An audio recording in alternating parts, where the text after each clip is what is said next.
À Histoire de Sorel, aujourd'hui, nous parlons d'une famille censitaire dynastique, les Paulus. Ils ont marqué considérablement l'histoire de Sorel-Tracy encore aujourd'hui. Au retour, une spécialiste de la question, Madeleine Blanche-Lucier.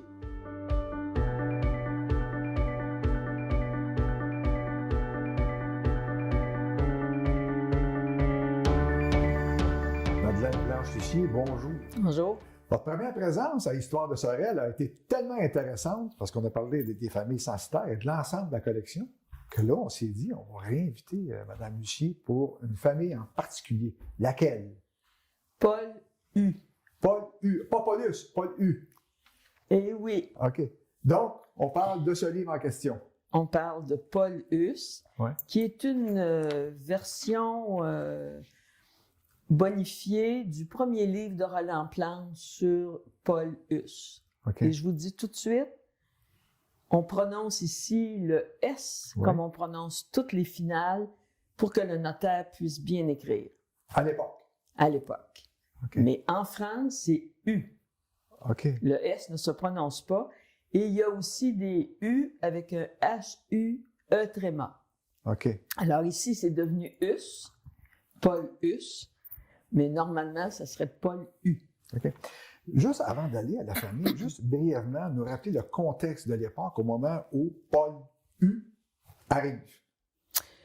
Il est arrivé probablement en 1663 ou 1664. On est, je dirais, dans la partie florissante de la Nouvelle-France, à une espèce de boom. On commence à développer la Nouvelle-France parce que jusque-là, c'était des balbutiements les uns après les autres, puis la France considérait plus la Nouvelle-France comme étant un comptoir pour les fourrures, La traite des fourrures. pour les arbres, particulièrement les chênes, mais ils n'avaient pas de politique de peuplement. OK. Donc, c'est le début du régime seigneurial? Non, le régime seigneurial, il a toujours été là parce que c'est le même régime seigneurial que celui de la France. OK. Un régime, ce qu'on appelle l'ancien régime OK. en France. Le régime seigneurial, très rapidement, là, pour revenir sur ce qu'on avait déjà discuté, c'est un seigneur à qui on a octroyé une terre ou des terres et qui a un certain nombre de responsabilités et de privilèges. Et sur ces terres, il octroie des censives. Mhm. Donc, celui qui paie le cent, celui qui paye sa Ok. quote-part à chaque mois de novembre OK. à la Saint-Martin, et on appelle ça des censitaires, Donc, des habitants. donc, éventuellement, Paul U va devenir un censitaire. Oui. OK. Ça se déroule comment, cette arrivée-là? De quoi ça procède? Pourquoi est-ce qu'il vient ici? Il est venu ici pour comme engagé domestique, Paul U. Engagé domestique. Il y a trois sortes de personnes qui sont venues ici. Il y a des domestiques carrément, surtout pour les communautés religieuses ou dans les milieux urbains et agricoles. Tu as les engagés qui sont on les appelle les 36 mois, OK. parce que c'est un engagement de 3 ans. Puis il y a eu les soldats. OK. Alors, Mais- c'est pas mal les trois sortes de OK. monde qui est Paul venu U, ici. lui, il vient comme engagé 36 mois. Domestique. Il vient domestique. Engagé domestique. Engagé domestique. Engagé domestique. 36 mois. 36 mois chez Robert Giffard, qui est un personnage très connu en Nouvelle-France. C'est lui qui... Robert Giffard est apothicaire et chirurgien À Beauport. à Beauport, comme Louis Hébert d'ailleurs. OK. Et c'est un Normand, il ne faut jamais oublier ça. Et il va faire venir en Nouvelle-France Robert Giffard avec sa compagnie des Centres associés. Beaucoup d'habitants, beaucoup de OK. colons. On a beaucoup de gens qui sont ici et qui viennent de Normandie. Alors, Robert Giffard est seigneur de la première seigneurie qui est habitée, développée, etc. Et Paul U est un des domestiques, parce qu'il OK. n'est pas le seul. OK, il y en a plusieurs. Il y en a plusieurs chez Robert Giffard. Alors, il est à Beauport. Quand il a fini son 3 ans d'engagement, il est libre de faire ce qu'il veut. Ça consistait à quoi, engager domestique? C'est des travaux ménagers généraux? C'est... Si on est un engagé, un domestique dans un milieu urbain, on peut être cocher, homme de ménage, etc. Si on est en milieu agricole, on aide à défricher la terre. OK. Et si on est chez des communautés religieuses, ça peut être de toutes sortes. OK, donc c'est pratiquement un homme à tout faire pendant 36 mois. Oui, parce que même si après ça, et ces gens-là vont s'appeler des cultivateurs ou des habitants, c'est pas des cultivateurs qui connaissaient le métier en France, là. OK. Parce que quand ils arrivent ici, la France a déjà plus de terre, là. Fait que... OK. Alors, il finit son engagement chez Robert Giffard et il s'en va aux Trois-Rivières. Il descend aux Trois-Rivières. Il a quel âge à peu près à cette époque-là? Dépendant de quel âge il a dit, parce que je l'ai dit la dernière fois et je le répète, l'âge, ça n'a pas d'importance pour ces gens-là. Alors, au recensement de 1666, chez Robert Giffard, il déclare avoir 25 ans. OK. Donc, il serait né en 41. Mais OK. dans d'autres documents, il ne donne pas En l'âge qui correspond. 1641. Il serait né en 1641, mais on ne le sait pas, il n'y a pas de preuve, on n'a pas son acte de baptême. Son acte de baptême, OK. On ne l'a pas. Donc, la seule preuve, c'est le recensement. De 1666, où il dit qu'il a 25 ans, donc il est majeur. OK. Lui, son père, c'est Aimard ou Léonard U. Oui. Sa mère, c'est Marie l'Enfant. OK. D'ailleurs, son parrain, c'est Paul U.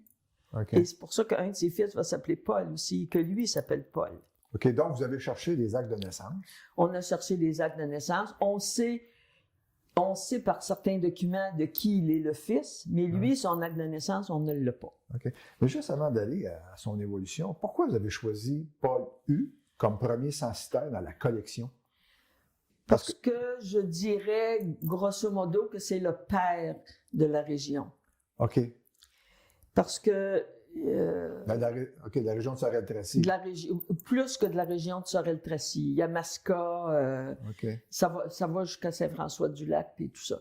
Parce que, là, on saute un peu là, des étapes, mais il y a eu beaucoup d'enfants. Il y a eu 15 enfants avec OK. Jeanne Baillargeon. OK. Et toutes les familles de Sorel sont mariées avec des U. OK. Fait qu'il est partout. OK. Nécessairement, c'est... Vous faites la généalogie de votre famille, puis vous allez tomber sur un U forcément. C'est pour ça qu'on saute aussi quelques étapes, on y reviendra. C'est pour ça, par exemple, que dans la descendance, on voit dans le titre du volume, Oui. les beaux chemins Capistran, Cournoyer, Despins, La Traverse, Lemoine, Millet, Millette, Paul, Paulet, Paulus, puis dans différentes déclinaisons de Paulus. Donc, c'est une famille prolifique. C'est prolifique et ils se sont beaucoup reproduits. OK. OK. OK. Fait que chaque enfant a eu beaucoup d'enfants. On pourra y revenir tantôt, là. Mais, bon, évidemment, le nom, le patronyme se transmet par les hommes. OK. Fait que les filles ont eu d'autres... mais c'est parce que je dirais que c'est le père. Et d'ailleurs, Feu Roland Plante avait l'habitude de dire Paul Hus et sa dynastie. Sa dynastie. Alors, c'est vraiment le père. C'est grâce à Paulus qu'on le voit partout. OK. Donc, si on revient, là, il quitte Robert Giffard à Beauport et il se dirige... Vers Trois-Rivières. On est en quelle année? S'il est arrivé en 64, c'est 67. OK. S'il est arrivé en 63, c'est 66. OK, donc 1667 dans ces eaux-là. À peu près. Et là, on ne sait pas ce qu'il fait à Trois-Rivières, pas du tout. Mais tu sais, ça n'a pas beaucoup d'importance parce qu'à l'époque, une fois que ton engagement est fini, tu peux offrir tes services un peu partout. OK. Mais il est à Sorel quand il se marie en 1669. Il a déjà une concession. OK. Donc, il n'y a pas de preuve de la concession, c'est ça que vous nous dites? Non, on ne sait pas où, mais il y a une concession à Sorel. Parce que dans son acte de mariage avec Madame Jeanne Baillargeon. Avec Madame Jeanne Baillargeon, qui, elle, est la fille d'une fille à marier ou une devancière. Pourquoi devancière? Parce qu'elles ont devancé les filles du roi pendant 20 ans, de 1642 à 1662, sous l'initiative de Marguerite Bourgeois. il y a des femmes, des filles qui sont arrivées ici et qui ont peuplé la colonie. Donc, il marie Jeanne Baillargeon, mais avant ça, il a été confirmé en 1668 à Chambly. Qu'est-ce qu'il faisait à Chambly? On n'en a aucune idée. Pourquoi il a été confirmé? Parce que c'est Monseigneur de Laval qui fait la tournée à chaque année pour confirmer les gens, pour être certain que ces gens-là soient de bons catholiques. Donc, il peut se marier? Seulement s'il a été confirmé. Seulement s'il a été confirmé. Et vous ne pourriez pas dire « j'ai été confirmé en France ». Ça ne compte pas. OK. Donc, on vous confirme ici. Donc, on confirme, dans tous les sens du terme, on atteste que vous êtes un bon catholique. OK, donc c'était l'objectif. C'est quoi la question du protestantisme en France à cette époque-là? C'était encore la question du protestantisme et toute la côte ouest de France? De la France. Les protestants étaient prolifiques. Et d'ailleurs, Paul Hus vient de Marigny, à côté de Rouen, qui a été un fief protestant pendant longtemps. Donc, on voulait s'assurer que ces gens-là, encore une fois, soient de bons catholiques. Soient de bons catholiques. Oui. Donc, on le confirme en 1668. Pourquoi à Chambly? Est-ce qu'il était déjà à Sorel? On ne sait pas. Est-ce qu'il est parti de Sorel parce que Monseigneur de Laval confirmait au mois de mai et à Montréal et à Chambly? Ça, on n'a pas d'informations là-dessus. Mais on sait que quand il se marie en 1669, il dit au notaire, dans l'acte de mariage, qu'il a déjà une concession et qu'il a déjà une maison dessus, donc il pourra loger la dame. La dame en question. La dame en question. Si on revient à Jeanne Baillargeon, quelques instants, elle a 14 ans. Oui. C'est pas commun de se marier à 14 ans en Nouvelle-France. J'en connais une autre là, qui est une des femmes de Bibeau, dont on parlera, là, qui avait 14 ans. Mais commençons par la majorité. La majorité est à 25 ans. OK. Hein? Donc, si vous vous mariez à 14 ans, comme Jeanne Baillargeon, vous tombez automatiquement sous la responsabilité de votre mari jusqu'à 25 ans. OK. C'est pas si fréquent que ça, les mariages à 14 ans. Dans toutes les recherches que j'ai faites, là, j'ai vu beaucoup de gens se marier dans la vingtaine, des femmes. Donc, c'est pas une tradition. C'est pas une tradition. Non, pas du tout. Parce qu'à votre connaissance, il y a une raison particulière qui a fait qu'à 14 ans, cette jeune fille-là, on ne sait pas, on peut pas... Je ne sais pas. On ne peut pas le savoir. Parce que ce qu'on remarque dans les notes, dans votre livre, vous avez parlé tantôt de 15 enfants à partir de 1670. Ça a été assez rapide, disons les choses comme elles sont. Bien, elle en a eu 15. OK. Elle en a eu 15 de suite. OK. C'était l'époque, c'était la façon de faire à l'époque. Oui. Et plus on avait d'enfants, plus on pouvait s'établir, plus on pouvait aussi, parce qu'il ne faut pas oublier qu'on en perdait au travers de ça. OK. Jeanne Baillargeon en a pas perdu beaucoup, mais c'était fréquent qu'on voyait des femmes perdre des enfants. Là. Quoique le taux de mortalité infantile était plus faible ici qu'en France. OK. Donc, vous avez parlé tantôt, il s'établit, il annonce qu'il y a une concession. Lui, il lui confirme à Madame, en fait, aux parents de Jeanne Baillargeon, qu'il a déjà une concession de 7 arpents, hein, ce qui est quand même pas mal. Là. Pour l'époque. Oui, elle est défrichée, ensemencée, puis il y a une maison dessus. Donc, c'est ce qui nous fait dire qu'il n'est pas resté longtemps aux Trois-Rivières. Il est venu s'établir à Sorel parce que pour défricher une terre, pensons à du bois partout, pour défricher une terre puis l'ensemencer, puis avoir le temps de se construire une maison, faut être là depuis quand même un an ou deux, là, hein, quand même. Donc, il peut installer sa belle déjà dans sa maison. Mais lui, quand il se marie, il a autour de la trentaine, c'est ce que je comprends. Oui, si le recensement de 1666, c'est le vrai âge de Paulus, il a déjà... autour de la trentaine. Donc, la dame a 14-15 ans, et puis M. Paulus a la trentaine. Oui. OK. Oui. Donc, ils fondent une famille. Ils fondent une famille, puis ils ont des enfants assez rapidement, puis Ça se succède. Je ne sais pas si ça vous intéresse de savoir la chronologie des enfants, là. Bien, sur 10 enfants, il y en a qui survivent. Sur 15 Sur enfants. 15, il y en a combien qui survivent à votre connaissance? Il y en a 10 qui survivent. Il y en a un qui n'aura pas d'enfant. OK. Puis il y a des filles là-dedans. Là. OK. Il y a des filles. Puis là, déjà, sur les 15, là, on voit l'aîné s'appelle Louis-Paul Huss dit Paul. OK. Lui, il naît tout de suite. Là. Puis ses petits-fils vont s'appeler Capistran le moine Paulet. Le deuxième, Jean-Baptiste. Lui, il ne se marie pas. Ensuite, Marc-Antoine Huss Millier. Il a marié Françoise Lavallée. Ça vient d'où, tous ces noms-là? D'abord, la notion de surnom, ça existe déjà en France. OK. C'est pas une apparition ici, là. La majorité des gens qui sont venus en Nouvelle-France ont des surnoms. Parce que les noms de famille, ça fait pas si longtemps que ça existe, et les gens ont des surnoms. Tous les soldats ont des surnoms, pas les officiers, mais les soldats. Et les gens, les civils aussi ont des surnoms. Dans le cas de Paulus, il n'y a pas de surnom. OK. Mais ces enfants, pour les différencier les uns des autres, ils ont des surnoms. OK. Est-ce que c'est pour ça, par exemple, que Paul U, Paul étant le prénom, puis U le nom, là, aujourd'hui, on en est venu à la contraction de nos jours, à ce que le nom de famille, Paulus. Oui. Par exemple, ça peut être Louis Apollus. OK, Louis Apollus. Oui. OK, à l'époque. À l'époque. OK. Jean-Baptiste Apollus. OK. Est-ce que le vocable us a pris du. Il n'y en a plus de us. Il y a juste des Paulus. OK, il n'y a plus de us. OK, là, je parlais du son us.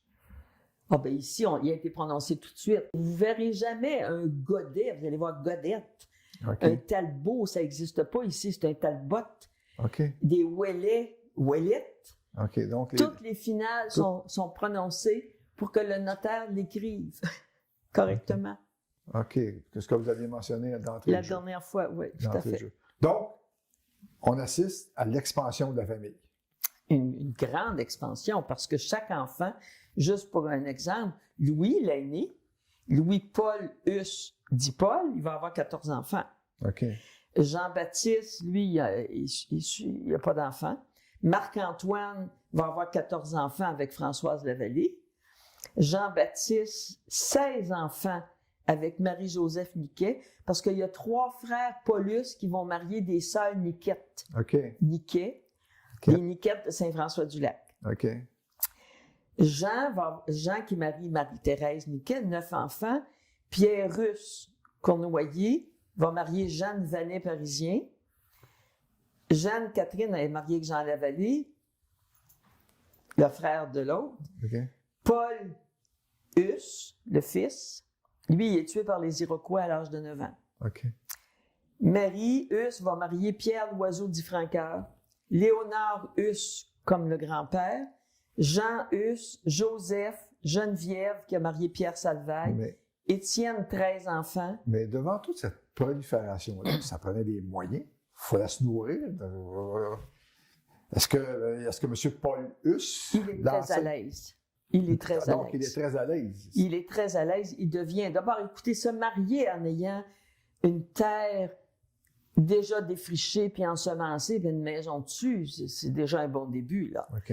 Et on le retrouve plus tard, d'ailleurs, Paulus, quand il y a l'aveu et dénombrement de 1723, si je ne m'abuse,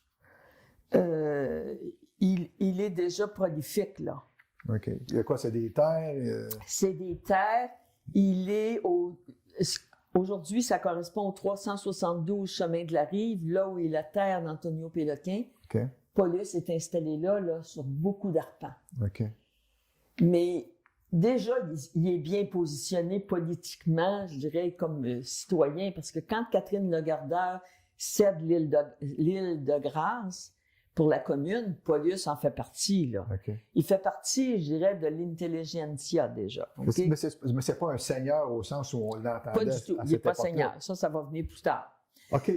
Déjà en 1698, il prend possession, là, il achète beaucoup de terre dans la seigneurie de Yamaska, OK. ce qui est aujourd'hui Sainte-Anne-de-Sorel. OK. À peu près au numéro, moi je reste sur 10, 30, 35. À ce moment-là, il achète Toutes les 5 terres. 000 de long. OK. OK, donc c'est une bonne... Oui. Ça prenait des moyens, au fond. Là, c'est clair que ça prenait des moyens. Ça prend des moyens. Donc, il les a déjà, les moyens. Puis, il est toujours présent. Il achète l'île du Moine. OK. Ça, c'est en 1699. Puis, il va payer à chaque année, à la Saint-Martin, là, au mois de novembre, 25 livres, 5 chapons. 5 chapons étant des petits animaux, c'est ça? Les chapons, c'est des coqs. OK. Donc, il y a de l'argent. OK. Il est bien installé. Et il avait bien misé, Paul Huss, parce que il a misé sur des terres. OK. Puis il a installé tous ses enfants sur ces terres-là. OK. Comprenez-vous? Donc, il achète des terres. Il est déjà sur le chemin de la rive. Puis après ça, il achète les terres, ce qui est aujourd'hui Sainte-Anne-de-Sorel, mais qui appartient à la seigneurie de Yamaska. D'ailleurs, si vous allez voir sur Google Earth, vous voyez l'orientation des terres entre Sorel et Yamaska. On voit la délimitation, puis il y a un ruisseau qui passe là encore aujourd'hui, OK. qu'on appelle le ruisseau seigneurial. Puis la municipalité de Sainte-Anne a mis une pancarte là, pour bien expliquer que c'est Paulus qui a installé ces... Intéressant. Donc, immense personnage pour l'époque. Ah oui, oui, qui a même eu un droit de pêche exclusif dans une certaine partie du fleuve, qui est un homme orgueilleux d'ailleurs, parce qu'à un moment donné, il intente un procès à des gens qui l'ont calomnié, disant qu'il avait un fleur de lys d'imprimé sur une partie de son corps. Ça voulait dire « je suis un Français et non pas de la Nouvelle-France ». Donc, il est orgueilleux, il est bien installé, et c'est toujours étonnant, hein, le domestique de chez Robert Giffard, que tu retrouves dans un monsieur... À l'espace de quelques années, de quelques sans années, que là. ça laisse de traces fondamentalement. Pas du tout, non. OK.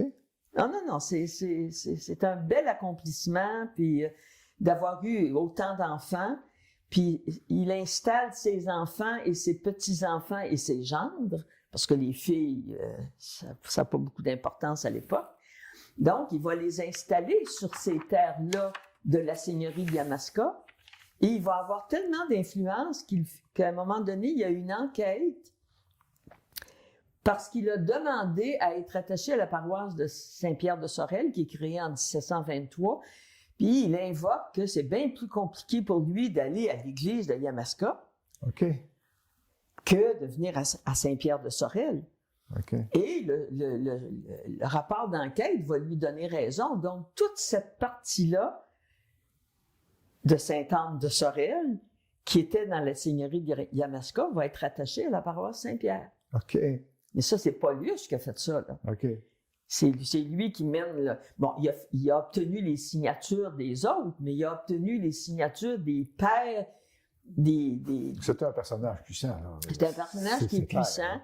puis il a obtenu les signatures très facilement, là. Mais c'est lui qui mène ça, là, OK. le rattachement à la paroisse Saint-Pierre-de-Sorel. Le temps file. Oui. Il décède à 95 ans. C'est quand même Oui. considérable pour l'époque. Pour l'époque, oui. Elle, 78 ans. OK. Oui, c'est un homme en santé. Un bon Normand. Un bon Normand. Un bon Normand. Il décède. Parce que, je cite le livre, on en a parlé en début d'émission, la majorité des membres des vieilles familles sorelloises descendent de Paul et Jeanne. Oui. Donc, ça veut dire que moi, par exemple, je pourrais, si je faisais ma généalogie, je pourrais descendre de ces gens-là. En tout cas, vous avez certainement un Huss à quelque part. OK. Tout le monde a un Huss. Tout le monde a un Huss Tout à le quelque monde a part. un Huss. Tout le monde là, qui sont relativement connectés avec la région de Sorel-Tracy ont des Huss à quelque part. Oui, puis je veux dire, les gens se mariaient entre eux autres. Entre Là. eux. Même Yamaska, Saint-François, puis tout ça, ils ont tous des Huss. Là. OK. Puis même de l'autre côté, Berthier. OK. Avez-vous déjà essayé de calculer quoi, la moitié de la population, les trois quarts? Non, Roland Plante, c'était encore De ce parmi monde? nous, de ce monde. Il vous l'aurait dit, mais moi, je ne le sais pas. OK. Mais quelle est, selon, pour vous, la grande conclusion de Paulus? qu'est-ce qu'il nous lègue? Il nous lègue essentiellement une dynastie de gens. Est-ce que ces terres sont encore là aujourd'hui? Est-ce que des terres encore dans la famille aujourd'hui? Certainement. OK. Ben oui. Ben oui. OK. Il y a encore des Paulus à Sainte-Anne qui ont une terre. OK, qui sont des terres qui se transportent depuis toute cette époque-là. Ouais. Moi, je pense que ce que moi j'ai retenu de Paul Huss, c'est que c'était un entrepreneur. OK. C'était et que on peut partir de rien dans la vie, OK. pas de métier, domestique chez Robert Giffard, puis de créer quelque chose d'extraordinaire parce que il l'a légué à ses enfants, puis il a organisé. Il n'a pas juste cultivé sa terre, Paul Huss, comme la majorité des gens faisaient de l'autarcie. Lui, il a développé ses terres, il en a acheté d'autres, il a installé ses enfants, ses petits-enfants, ses gendres. OK. Et en plus de ça, il a tout prévu sa vieillesse, lui-là. Là. OK. Quand ils ont décidé qu'ils étaient trop vieux pour prendre soin d'eux-mêmes, il a nommé Pierre Salvaille puis son fils aîné OK. de lui verser tant d'argent par 3 mois, puis que s'il ne donnait pas l'argent... OK, donc il avait prévu sa succession aussi. Il a prévu sa succession. On ne voit pas ça souvent chez des habitants, je dirais, chez des censitaires, de non seulement avoir sa terre, la cultiver, mais lui, il développe. Donc, il y a un esprit entrepreneurial. C'est quasiment le premier entrepreneur Moi, de je la région. pense que c'est le premier entrepreneur de la région. Parce qu'il fait fructifier son bien. Puis en plus de ça, il a à cœur d'installer ses fils, puis ses fils aussi. Donc, quand on parle des gens qui ont de la vision puis de la planification... Paulus en fait partie. Paulus en fait partie. Indubitablement. Puis c'est quelqu'un qui est arrivé à la base, il n'y avait pas d'instruction comme c'était le cas à l'époque, je Il ne s'est pas signé, il ne s'est pas écrit, puis on n'a pas retrouvé sa signature. OK. Parce que souvent, comme je l'ai déjà dit, ils savent signer parce qu'ils ont photographié. Mais ils ne savent pas écrire. Ils ne savent pas écrire ni lire. Non. OK. Donc, c'est une aventure qui est assez extraordinaire. C'est une aventure qui est extraordinaire. Fait que c'est le père de la région, moi je dirais, et c'est le premier entrepreneur. OK. C'est comme vous disiez tantôt, c'est comme Roland Plante disait, c'est une dynastie. C'est une dynastie. OK. Parce que c'est pas juste des Paulus aujourd'hui. Ouais, c'est comme les noms qu'on a marqués. Les Beauchemin, les Millettes, les Millet, les Millettes, les Paul, les Lemoine, Donc, les Latraverse, ça fait du monde, ça. Tous les Paulus ou tous les gens qui sont là peuvent être fiers de leur ancêtre. Ah, ils peuvent être fiers, puis moi, je pense qu'ils peuvent s'en inspirer. Ils peuvent s'en inspirer. Ah oui, c'est un modèle, Paulus, carrément. Ah, ouais. Bon, ben, je vais dire à mes amis, qui sont notamment des Paulus, qui ont un ancêtre extraordinaire qui leur appartient. Qui ont un ancêtre extraordinaire, qui ne s'est pas contenté d'être juste un cultivateur de sa terre, mais qui a développé, qui a acheté, qui a rayonné. Hein? Il a rayonné par lui-même, il a rayonné à travers ses enfants et ses petits-enfants. Et il a bien marié ses enfants. OK. Il a bien marié ses enfants. Il a bien marié ses enfants. Donc, un homme d'envergure. Un homme d'envergure. Madeleine Blanche-Lucier, merci. Ça fait plaisir. On se reprend avec une autre famille dans une autre émission et on va parler de François Bibeau. François Bibeau. Ouais. Dans une prochaine rencontre. Avec plaisir. Merci.